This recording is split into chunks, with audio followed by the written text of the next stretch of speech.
Hi, shalom everyone. I'm going to continue this awesome series of the famous Oriental Rabbonim. And here on Daled Adar, it is a hilula of a great rabbi. His name was Rabbi Machlouf Fadidya, who was originally from Morocco. He came from great heritage.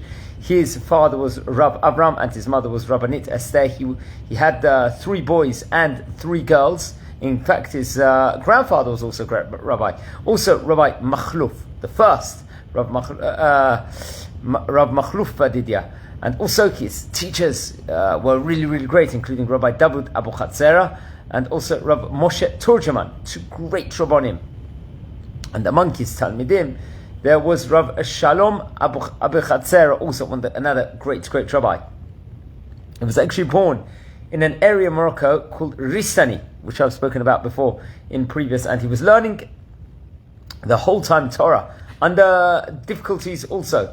A lot of the time he would toil the whole time in learning Torah, and because he had such a love for everybody, he was actually nicknamed the Baba Azizi. Aziz, what does that mean? That means Ahov, is someone that is lovable, and stuff like that, because he had such a love for every single person, and was learning in the yeshiva the whole time very, very diligently over there. He would later on, after his studies, he got married later on, and his wife's name was, he got married actually to the daughter of Rabbi Yaakov Shitrit, who was a prominent person inside the city of Arpad in Morocco. Also got married, and I believe they had 6 children together, and was learning the whole time, pretty much. He was really mamash learning the whole time.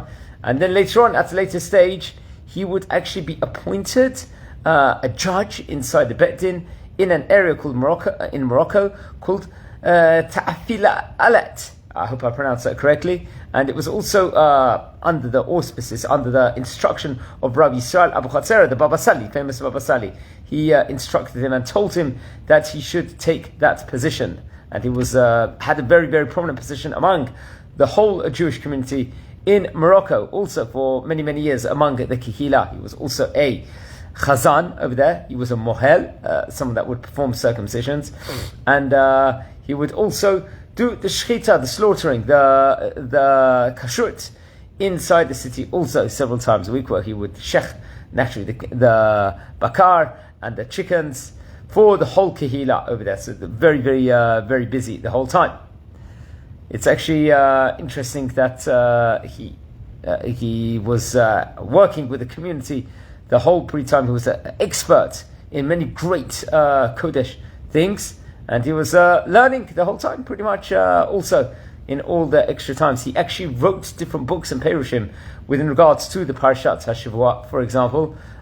He gave drashot for Shabbat also, and I think he wrote a colossal work with regards to Torah, Nevi'im, and Ketuvim, the Tanakh also.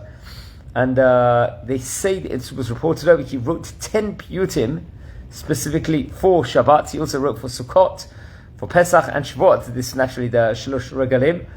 And he did this, I think, partly for the honor of Rabbi Meir Bal Hanes, and for Rabbi David Abuchatzera, also Rabbi David Abuchatzera, also suffered troubles also. And he also wrote for Rabbi Yitzchak Abuchatzera, also known as the Baba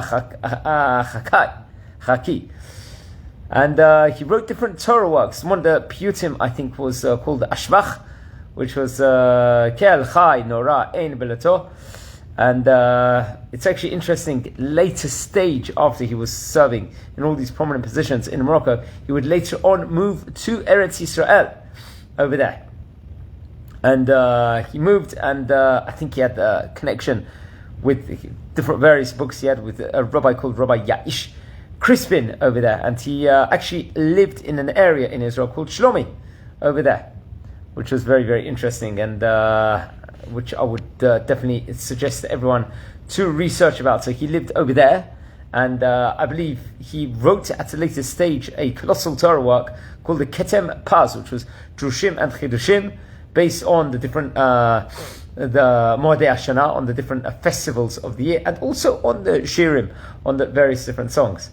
And later on, he would pass away. He specifically didn't want to be buried in somewhere like Haifa. He wanted to be buried in one of the 4 holy cities. So I believe at the end he was buried in Tiberias.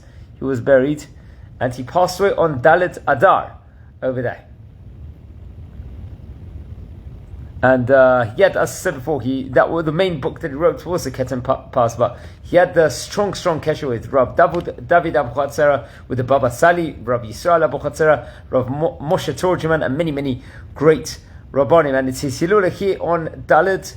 It's going to be Dalet Adar. Naturally, this year it's 2 Adars. We've got Adar Aleph, Adar Bet, because it's naturally a Shana Muberet, which means a leap year.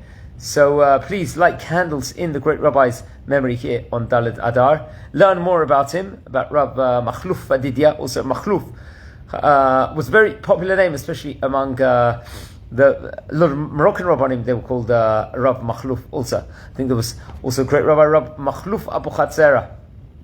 And there were more other great Rabbanim. So it is Hilula today. Please light candles in his memory. And please watch over the previous videos of the great Rabbanim I have done. Remember, many of these great Rabbanim, they weren't just teaching, like in this case over here. He was a mohel, he was a shochet, he was a person, he was a great rabbi, author. So many different great things he did. He was a community leader also.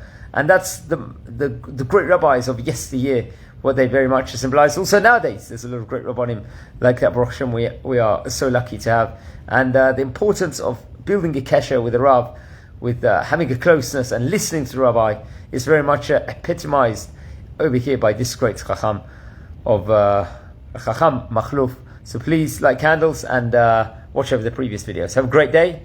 Take care.